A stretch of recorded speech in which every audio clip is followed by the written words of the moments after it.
She then asked me, were you born in this country? And I was immediately offended. And I said, yeah, I was born in this country. And then she says, do you have any kids? I said, no, I don't have any kids. She then asked me if I was married. And then I said, no, ma'am, I am not married.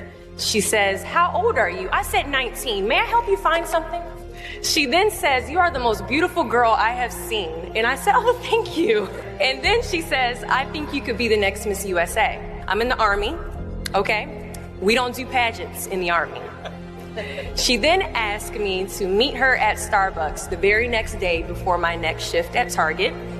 And apparently I was a pretty open-minded 19-year-old because I actually agreed to meet her the very next day. The next day she brought this foot-tall stack of pageant books and proceeds to convince me to enter into a state pageant. So 3 months later, I compete in my first pageant and I lose.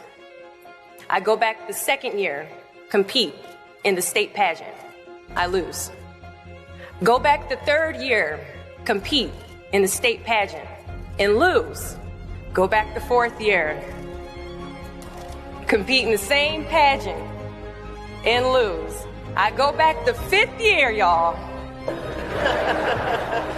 Compete in the state pageant and lose. But guess what? I go back the sixth year. Guess what happens? I lose. I called her on the phone and said, you told me I could be the next Miss USA. And she says, Deshauna, keep working, don't quit, keep going back. And in June of 2015, she passes away from leukemia.